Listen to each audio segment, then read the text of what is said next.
သူဆွေးမြင့်နေတဲ့အလောင်းကြီးကိုအုတ်ဂူတွေကနေတူပြီးတော့အဲ့ရတဲ့ခေါ်ထားပြီးတော့သူကလင်မယားလို့ပဲသူကခုနှစ်နှစ်တိပေါင်းသင်းဆက်ဆံပြီးသူကနေခဲ့တယ်ပေါ့နော်အဲ့လူကြီးနာမည်က Cotton Sla လို့ခေါ်တယ်သူ့ကိုဘာကြောင့်အဲ့လိုလုပ်တာလဲဆိုတော့သူ့ရဲ့ဝိညာဉ်ကပေါ့နော်သူ့ကိုအုတ်ဂူတွေကနေထုတ်ပေးပါဆိုပြီးသူ့ကိုအိမ်မက်ပေးတဲ့အတွက်ကြောင့်မို့သူကသွားပြီးတော့အဲ့ဝိညာဉ်ထုတ်ပေးပြီးတော့လို့ရှိရင်ဝိညာဉ်ထုတ်ပေးရမယ်အလောင်းကိုထုတ်ပေးပြီးတော့သူ့ရဲ့အိမ်မှာသူကခေါ်ထားခဲ့တယ်ပေါ့နော်အဲ့ပြုတ်ထွက်နေတဲ့ဒီမေးရိုးတွေကိုစံတရားကျိုးတွေနဲ့ပြန်ပြီးတော့တည်တည်ချာချာချုပ်ခန္ဓာကိုယ်ထဲမှာအဲ့ပဲ့ထွက်နေတဲ့အသားတွေအကုန်လုံးပြန်ပြီးတော့အဲ့လိုဂွန်းနေနဲ့သူစေးတွေနဲ့သူတေချာစိန်ပြီးတော့ကျတော့လုံးဝဟိုဘိုက်ထဲမှာလွတ်နေတဲ့ဘာမှမရှိတော့တဲ့ဟာတွေတော့အဲ့လိုဖော့တွေအဲ့လိုအဝတ်ဆောက်တွေထည့်ပြီးတော့သူကအယုတ်တစ်ခုချုပ်တယ်လို့ပုံစံထားတာထားပြီးတော့မိဒီမျက်နှာတွေကိုလည်းမပြက်စီးအောင်တယ်မလားအနံ့ဆိုးတွေလည်းမထွက်အောင်ရေမွေးတွေပိုးသက်ဆေးတွေနဲ့သူကတေချာလုတ်ပြီးတော့ဟိုကလေးမှသူတင်ထားတာအဲ့ပုံစံတိုင်းသူထားပြီးသူခုနှစ်နှစ်ရှိသူဘာကြောင့်သူ့ကိုလိုထားလဲဆိုတော့ဒီလူကြီးကသူ့ကိုစတွေ့ကြတဲ့သူကချစ်ခဲ့တာဘာကြောင့်ချစ်ခဲ့တာတော့ဆိုပြန်ပြီးမေးရမယ်သူကနည်းနည်းရှေးရိုးဘယ်လိုပြောမလဲအစွဲတစ်မျိုးရှိရပေါ့တည်မလားသူကအသက်50ဓာတ်မှန်ပညာရှင်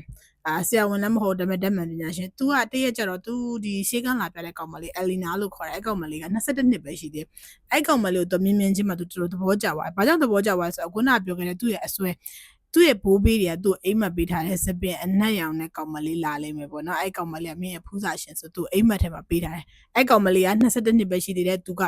ဒီသူ့ရဲ့ယောဂကြောင့်ဒီအဆုတ်ယောဂကြောင့်မလို့သူကလုံးဝ TB ယောဂကြောင့်သူက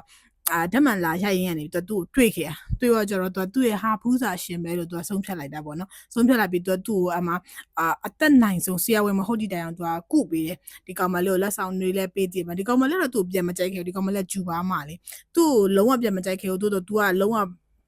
အသက်နိုင်ဆုံးသူ့ကိုကူညီပေးခဲ့ဒါပေမဲ့ကန်ဆိုးကျင်တဲ့ဒီကောင်မလေးကတေသွားတာသူမကယ်နိုင်ဘူးပေါ့နော်ယောဂကြောင့်သူဆုံးပါသွားတဲ့အခါမှာသူဘာလုပ်လဲဆိုတော့ဒီကောင်မလေးတော့အုတ်ဂူကြီးတခန်းတနာသူလှုပ်ပေးတယ်လှုပ်ပေးပြီးတော့သူအဲ့အုတ်ဂူတွေပဲဒီကောင်မလေးထားတယ်ပြီးညကြလို့ရှိရင်တော်စကားပြောတယ်တရက်ကြတော့အမှတကယ်ဆိုးရတဲ့ဟာဘာဖြစ်သွားလဲဆိုတော့သူကအဲ့အုတ်ဂူကိုဖောက်လိုက်တယ်ဖောက်ပြီးဒီကောင်မလေးကိုခုနပြောသလိုလှုပ်ပြီးအိမ်ထဲဆိုခေါ်ထားလိုက်တယ်ခုနပြောခဲ့သလိုပဲဒါသူ့ရဲ့အိမ်မက်ထဲမှာသူ့အိမ်မက်လာပြီးလို့ပေါ့နော်အဲ့မှာသူအဲ့လိုမျိုးနေထိုင်တာကို9နှစ်ကြာသွားတဲ့အချိန်ကြာမှာသူ့ရဲ့ဒီကောင်မလေးအလီနာရဲ့အမကနေပြီးတော့တိသွားခဲ့တိသွားတဲ့အခါကျတော့မှဟာဆိုပြီးတော့သူ့ရဲကိုတွတ်တိုင်ပြီးတော့ကျတော့အမှုဖွင့်မယ်လုပ်တဲ့အခါမှာအုပ်ကိုဖောင်းမှုနဲ့လေသို့တော့အဲ့တရားဆွဲလို့ရတဲ့အချိန်ကကြော်သွားတာဖြစ်တဲ့အတွက်ကြောင့်မို့လို့ဒီလူကိုတရားစွဲလို့မရတော့ဘူးပေါ့နော်သို့တော့ဒီအုပ်ကူထဲမှာဒီအလောင်းကိုသူတို့ပြန်ထည့်တင်ကြလို့ထားလိုက်တယ်ပေါ့နော်ဒါပေမဲ့ဒီလူက